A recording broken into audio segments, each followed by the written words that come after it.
If I could go back in time to my freshman year of high school basketball, this is exactly what I would do from start to finish. At the very start of my freshman year of high school, the first thing that I would do is I would get serious.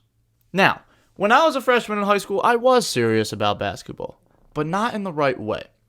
I was thinking, oh yeah, I'm that guy, I'm going to make the NBA when I get older, and I'm going to be one of the GOATs of the NBA because I work hard and blah, blah, blah. And I was entitled. I didn't understand how much work it actually took to be great, and I was just delusional at that time. I was young and naive. I would get serious. I waited until the off season of my sophomore season to get serious and really lock in on my training and become more effective in my training, all that. And I had great results. But man, if I started earlier, shoot. So what does getting serious look like? And how can you get serious in your freshman year? First things first, you need to create a workout schedule. That is a must.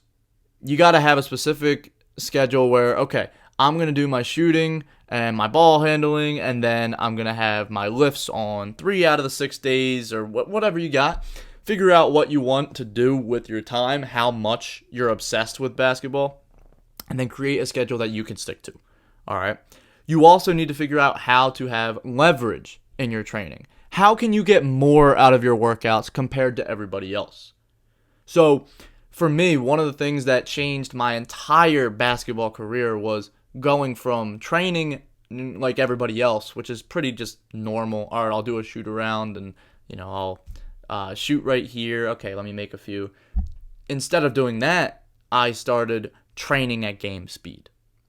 I would get a chair, and then I would run around that chair like I'm coming off a ball screen. I would shoot a quick pull-up jumper, or whenever I was doing shoot-arounds where I would shoot in this spot, shoot in that spot, shoot in that spot, I would make sure to get that ball up quick because it's just like the games. Once I started training at game speed, my practices translated to the game so much better. The next thing, I would stop being nice. In my freshman and sophomore years, I was a nice guy. I wanted to make the varsity team, and I worked hard, but I respected the varsity guys a bit too much. I saw how good they were, and I said, wow, man, I got to get to that point. I'm not there yet. And I don't know, man. I was just too much of a freshman and sophomore. I was too immature. You got to stop being nice. Stop being upset when it comes to, oh man, what if I, do get a spot? Oh, what if I take somebody else's? Good. Take their spot. They don't deserve it if they're not working hard. Take what is yours. Man. And when it comes to the guys that are doing better than you right now, it's cool to respect them and say, yeah, man, they're working hard, they're doing good, they've earned this MVP award, they've earned a first team all conference. That's great. But stop being nice.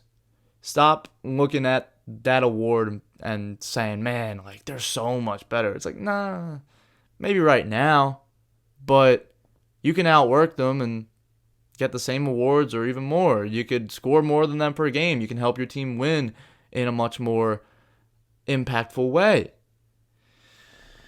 Stop being nice. Respect the game, respect your opponents, respect your teammates, all that. Respect your coaches, but stop being nice. This is a dogfight, and you got to treat it like one. If I could go back in time, I would get to know the varsity head coach and the players much sooner. In my freshman year, going to my high school, I went to a school that was out of my district growing up. So my school was a tech school, and so I had to, be separated from everybody that I knew, all the kids I grew up with, right? And it was a bit of a tough adjustment for me. And I didn't know that the basketball team had a summer league, and I missed it in my freshman year. And if I could go back in time, I would make sure I contacted the coach. I would email him. Say, hey, coach, do we have anything in the off season? Is there anything that I can get involved in? Because The first time the coach ever saw me, the first time he met me was at tryouts. Now, I made the freshman team, I did all that, but I think if I played in the summer league in my freshman year, I would have developed as a player so much more, and the coach would have had the ability to see me, and he would have saw, wow, okay, this kid, he's okay. He's got some talent, he's got a lot of potential, but he just wasn't exposed to my game.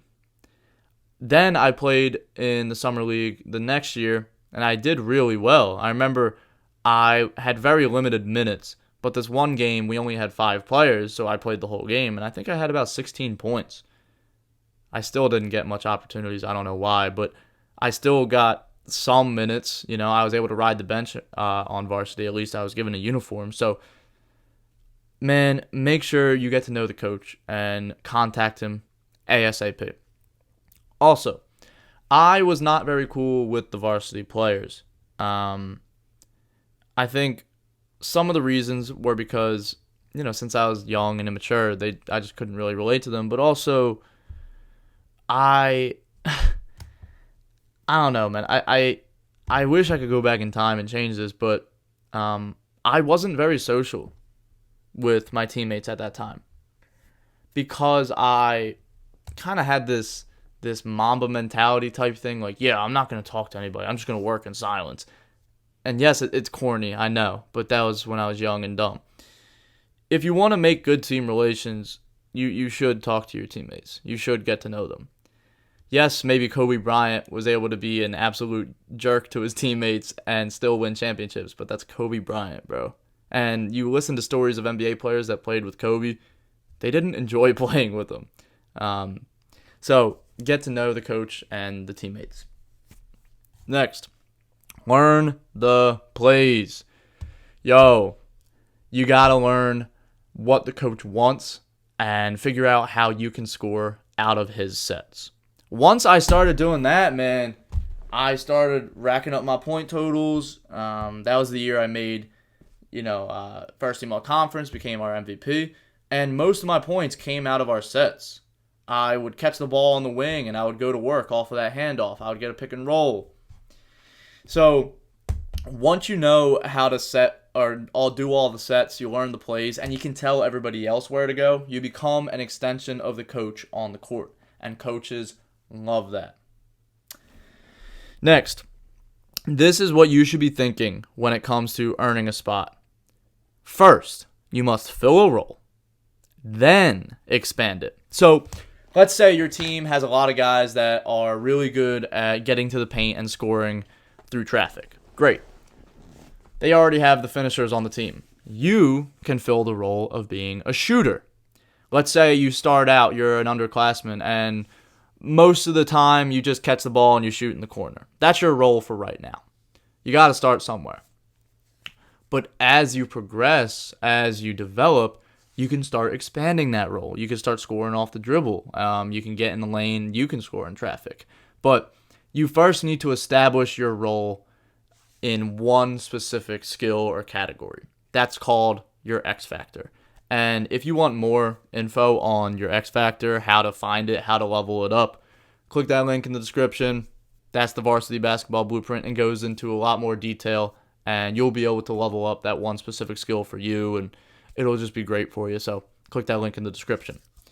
But a lot of guys try to be an all-around player. They try to do a little bit of everything, and they end up playing like everybody else. They become average. So for you, find that one skill and maximize that one skill, then expand your role.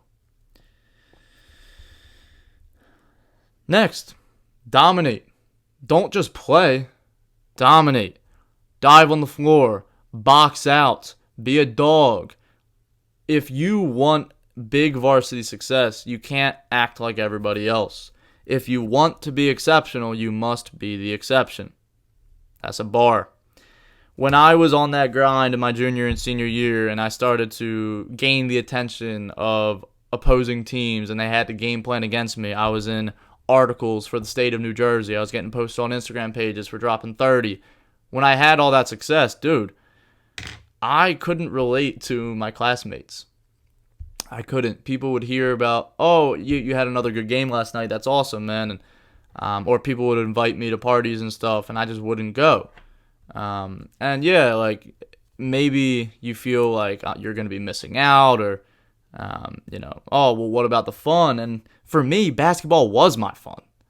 That was more fun to me than going to a party or just hanging out with friends for a couple hours, not doing anything. Like, you gotta really obsess and want to dominate, because that's gonna separate you from everybody else who just treats basketball as a hobby. I hope this video helped you, and if you want varsity basketball tryout prep 101, click this video. But as always, keep God first.